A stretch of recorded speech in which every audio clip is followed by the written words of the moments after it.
एक पति पत्नी आपस में बात कर रहे थे कि उनका बेटा काम पर गया है, अभी वापस नहीं आया। इतने में नजर पड़ती है पोती पर। वो कहते हैं, बेटा जाओ अपनी मम्मी से पूछ कर तो आओ कि तुम्हारे पापा अभी तक क्यों नहीं आए हैं। वो पोती जाती है अपनी मम्मी के पास और कहती है कि मम्मी, अभी तक पापा नहीं आए हैं। दादी और दादू पूछ रहे हैं। जैसे ही ये बात पूछ जाती है तो वो कहती है, तुम परेशान मत हो, मैं फोन करके पूछती हूँ कि वो अभी तक कहाँ पहुँचे। जैसे ही वो फोन मिलाती है, फोन की घंटी बज रही थी, लेकिन फोन उठ नहीं रहा था। कुछ देर वो इंतजार करती है। हो सकता है वो गाड़ी चला रहे हों, इसलिए फोन ना उठ रहा हो। बाद में पत्नी दोबारा ट्राई करती है, लेकिन फिर भी फोन नहीं उठता। घंटी पूरी जाती है, रिसीव नहीं होता है। आखिरकार घर वाले परेशान होने लगते हैं। देखते देखते कब रात निकल जाती है। इंतजार करते करते घर वालों के सब्र का बांध भी धीरे धीरे टूट रहा था। आखिरकार दिन निकल आता है। दिन निकलने के बाद घर वाले, जितने भी परिचित लोग थे, उनको ये मैसेज दिया जाता है कि बेटा रात भर घर नहीं आया। वो गया तो गया कहाँ, उसके बारे में कुछ पता तो करो। अब पूरा दिन निकल जाता है, लेकिन उसके बारे में कुछ पता नहीं चल रहा था। लगातार फोन की घंटी जरूर बज रही थी, लेकिन फोन रिसीव नहीं हो रहा था। आखिरकार करें तो क्या करें। अगली रात आती है और रात निकल जाती है। जब रात के बाद अगली सुबह आती है तो लगभग दोपहर का समय हो रहा था। एक खबर आती है कि आपका बेटा पकड़ा गया है। उसके पास कोई ऐसी चीज मिली है जो गैर कानूनी है। आखिरकार घर वालों को ये खबर मिलती है तो घर वालों के पैरों तले जमीन निकल जाती है। सोचने पर मजबूर हो जाते हैं कि इतना सीधा साधा व्यक्ति ऐसा कदम कैसे उठा सकता है। आखिरकार मामला यहीं नहीं थमता। एक तरफ उसे जेल जाना पड़ता है, दूसरी तरफ उसने हाई कोर्ट में अपील दायर कर दी थी कि दरअसल जो आरोप उस पर लगाए गए हैं वो आरोप सही नहीं है। और की जांच पड़ताल की जाती है तो पता चलता है कि एक दरोगा का ईगो कुछ इस तरह से हर्ट हो जाता है। उसने अपना बदला लेने के लिए बेकसूर आदमी को जेल भेज दिया। इस मामले की अखबारों के माध्यम से, सोशल मीडिया के माध्यम से सुना। वहीं दूसरी तरफ उसने हाई कोर्ट में अपील दायर कर दी थी कि दरअसल जो आरोप उस पर लगाए गए हैं वो आरोप सही ही नहीं है। और जब इस मामले की जांच पड़ताल की जाती है तो पता चलता है कि एक दरोगा का ईगो कुछ इस तरह से हर्ट होता है कि अपने बदला लेने के लिए बेकसूर आदमी को जेल भेज दिया जाता है। इस मामले की अखबारों के माध्यम से, सोशल मीडिया के माध्यम से सुना। वहीं लोगों ने इस मामले में वही लोग कह रहे हैं कि आखिरकार खाकी में कोई व्यक्ति इतना हठ धर्मी कैसे हो सकता है। आखिरकार वो ऐसा कदम कैसे उठा सकता है। नमस्कार दोस्तों, आज की जो सच्ची घटना आपको सुनाने जा रहा हूँ वो सच्ची घटना है। पंजाब राज्य का एक जिला लगता है कपूरथला, और कपूरथला जिले का थाना लगता है सुल्तानपुर लोधी। 26 जून 2024 की दोपहर लगभग 12:50 के आसपास का समय होता है। एसएचओ को एक सूचना दी जाती है। यहाँ एक रास्ता है जो कच्चा रास्ता है। इस कच्चे रास्ते पर जैसे ही पुलिस की निगाह उस व्यक्ति पर पड़ती है और पुलिस को वो व्यक्ति देखता है तो लगातार अपनी कार को भगाने की कोशिश कर रहा था। पुलिस ने पीछा किया। पीछा करते समय उसकी जो कार थी वो धान के खेत में फंस जाती है। इसी बीच में पुलिस पहुंच जाती है। पुलिस को देखते ही पॉलीथीन में कुछ सामान था। उसने उस सामान को छुपाने यानी कि फेंकने की कोशिश की। पुलिस की नज़र पड़ जाती है। पुलिस पूछती है कि तुमने क्या छुपाया था, क्या फेंका था, जरा दिखाओ तो। पुलिस ने लगातार उससे सख्ती से पूछताछ की तो उसने बताया दिया कि पॉलीथीन में गोलियां रखी हैं। दरअसल वो नशीली गोलियां थीं।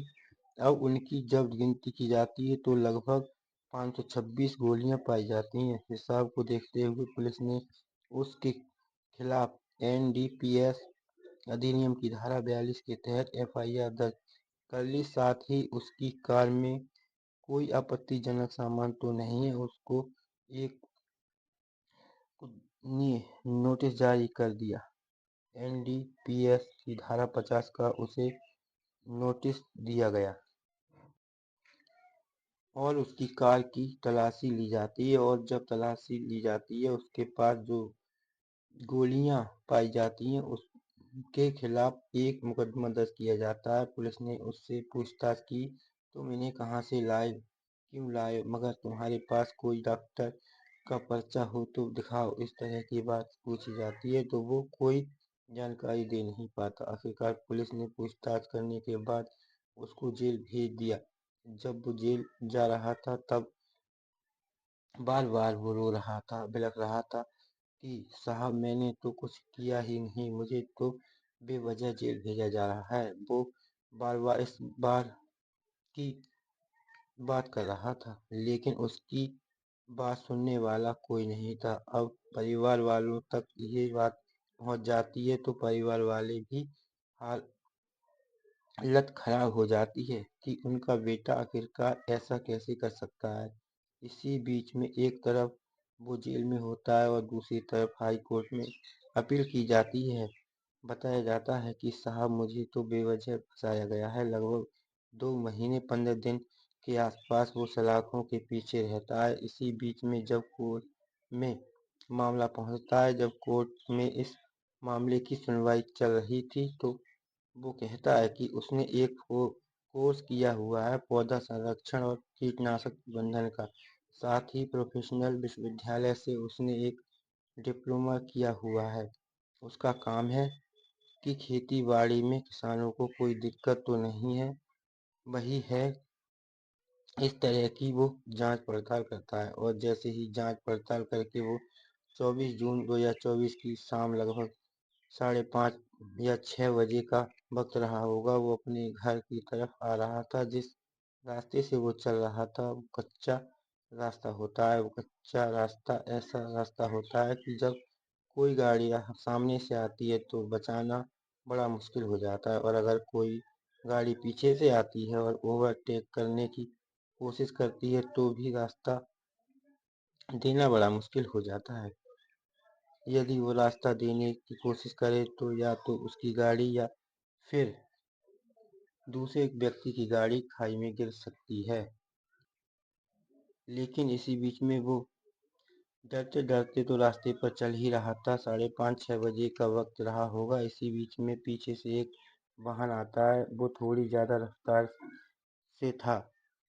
उसे ये लग रहा था कैसे भी इसे साइड दे और ये निकल जाए। अब साइड देने का तो मतलब ही नहीं बनता क्योंकि रास्ता ही इतना तंग है। इसी बीच में पीछे से जो व्यक्ति है वो हॉर्न बजाता रहता है। जब हॉर्न बज रहा है तो अगला वाला व्यक्ति थोड़ा प्रेशर में आ जाता है, तनाव में आ जाता है कि अब इस रास्ते दे तो कहाँ से दे। अब उसे ज्यादा जल्दी हो रही है। अब ऐसी जल्दी में वो परेशान हो जाता है। अब इंतजार कर रहा था कि अब कहीं ऐसा रास्ता जो कहीं चौड़ा हो जाए, उसके बाद उसे रास्ता दे देगा और वो निकल जाएगा। लेकिन पीछे वाले को सब्र ही नहीं था।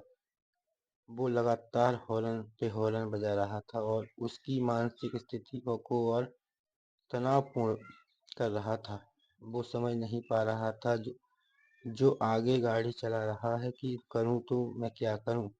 36 साल का वो व्यक्ति जब आगे चल रहा है, उसे थोड़ा चौड़ा रास्ता दिखाई देता है। अपनी कार को उधर उसने लगाने की कोशिश की। इसी बीच में जो पीछे गाड़ी थी वो आगे आकर खड़ी हो जाती है। इसी बीच में उसकी गाड़ी का डिसबैलेंस बिगड़ जाता है और जो पीछे पहिए होते हैं वो धान के खेत में फंस जाते हैं। इसी बीच में कुछ कहासुनी होती है, डांटा जाता है, फटकारा जाता है, क्योंकि डांटने वाला फटकारने वाला कोई और नहीं बल्कि पंजाब पुलिस का एक दरोगा होता है। दरोगा ने उसे खूब झाड़ा, जो भी कह सकता था कहता है। उसके बाद 24 जून 2024 को उसे थाने लेकर आता है और थाने लाने के बाद उसका जो मोबाइल होता है उसको अलग रख देता है।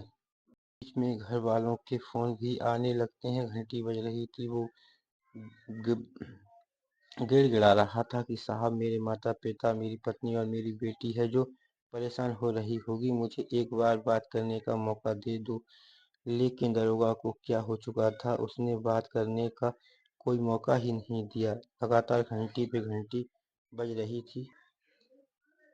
उधर घर वाले परेशान हो जाते हैं, इधर ये व्यक्ति बैठा हवालात में। 24 की पूरी रात गुजर जाती है, 25 की पूरी रात गुजर जाती है, पूरा दिन गुजर जाता है। 26 जून 2024 का दिन आता है। उसके बाद पता चलता है कि उसके खिलाफ तो एक एफआईआर दर्ज हो चुकी है और उस पर लगभग 500 गोलियां दिखाई गई हैं और उसके जेल भेजा जा रहा है। वो खूब रोता है, कहता है कि साहब, ऐसा मत करो, मुझसे भूल हो गई। वो रास्ता इतना तंग था, क्या मैं क्या करूं। वो जेल भेज दिया जाता है। जब जेल चला जाता है, जमानत के लिए आवेदन करता है। संभवतः बताया जाता है कि निचली अदालत से उसको जमानत नहीं मिलती है, इसलिए वो हाई कोर्ट में अपील कर देता है। एक बेहतरीन वकील उसने किया। जब बेहतरीन वकील ने उसके पक्ष में पूरी ईमानदारी से केस को रखा तो उसने कुछ चौंकाने वाली बात सामने आती है। इसी बीच में कोर्ट आदेश करता है, इसमें जो जांच होनी चाहिए वो डीआईजी स्तर की होनी चाहिए, क्योंकि मामला एक दरोगा से जुड़ा हुआ था। जब डीआईजी स्तर से मामले की जांच पड़ताल होगी तो मामला कुछ अलग ही निकल कर आएगा। वकील ने भी साफ साफ कर दिया था कि इसमें जो जांच अधिकारी हैं उसने संदिग्ध जांच की है। लेकिन इस बीच में जो दिलचस्प बात आती है वो ये आती है कि एफएसएल टीम की जो रिपोर्ट आती है वो ये आती है कि इसमें जो गोलियां थीं वो पैरासीटामोल की गोलियां थीं। पैरासीटामोल गोलियां हम बदन में दर्द या बुखार के लिए लेते हैं। अब उन गोलियों को एनडीपीएस में लगा दिया जाता है और उसको इस बात पर जेल भेज दिया जाता है। लेकिन डीआईजी स्तर पर सीडीआरएन कोल्ड डेटा रिपोर्ट भी निकलवाया जाता है, ये देखने के लिए कि वाकई पुलिस इसका पीछा कर रही थी या फिर कोई कहानी बनाई गई है। जब इसकी रिपोर्ट निकाली जाती है, क्योंकि वो जो लड़का है जो 24 जून 2024 की बात सुना रहा था और पुलिस ने जो अपनी एक एफआईआर में कहानी सुनाई थी वो 26 तारीख की थी। कॉल डेटा रिपोर्ट में ये व्यक्ति हो जाता है। जब पुलिस ने ये कहानी सुनाई थी कि एक व्यक्ति है जो भाग रहा है, पुलिस पीछा कर रही है, उस समय वो सलाखों के पीछे था। उसे हिरासत में लिया गया था, जबकि वो 2-3 दिन तक थाने में रहता है। जब उसने कहानी सुनाई थी कि वाकया 24 तारीख का है, वाकई वैसा जरूर था, लेकिन पुलिस ने कुछ अलग ही कहानी गढ़ी है। कहानी गढ़ने के बाद जो जज साहिबा होती हैं, जज साहिबा को बड़ा आश्चर्य हो रहा था कि एक दरोगा ऐसा कैसे कर सकता है। न केवल इस व्यक्ति के मौलिक अधिकारों का हनन हुआ है, बल्कि सत्ता का यहाँ दुरुपयोग भी हुआ है। अब इस हिसाब को देखते हुए उस व्यक्ति को बाइज्जत बरी कर दिया जाता है। साथ ही दरोगा के खिलाफ जांच के आदेश भी दे दिए जाते हैं। विभागीय स्तर से इस मामले की जांच पड़ताल की जा रही है। हालांकि जांच अभी ठोस नतीजे पर नहीं पहुंची है, लेकिन पीड़ित के लिए कहा जाता है कि इस व्यक्ति को पंजाब सरकार को 2 लाख रुपए देने चाहिए मुआवजे के तौर पर, और 1 लाख रुपए की जो रकम होगी वो उसी दरोगा से होगी जिस दरोगा ने इसे सताया है, परेशान किया है। यानी कि 2 लाख रुपए में से 1 लाख रुपए की रकम उसके वेतन में से हर्जाने के रूप में वसूली जाए। और साथ ही इस घटना की कार्यप्रणाली से ये पता चलता है कि पुलिस वाकई सत्ता के नशे में है, उसका दुरुपयोग वो कर रही है और इस व्यक्ति के मौलिक अधिकारों का हनन हुआ है। साथ ही कोर्ट की तरफ से ये भी आदेश दिया जाता है, जो सोशल मीडिया, अखबारों या टीवी पर खबर प्रकाशित की जाती है उसमें इस व्यक्ति का नाम किसी भी कीमत पर न लिया जाए, क्योंकि जो उसकी निजता का अधिकार है वो कहीं ना कहीं उसका उल्लंघन न हो। इस कहानी को सुनाने का उद्देश्य किसी का दिल दुखाना या किसी की भावना को ठोस पहुंचाना नहीं, बल्कि आपको जागरूक करना है, सचेत करना है।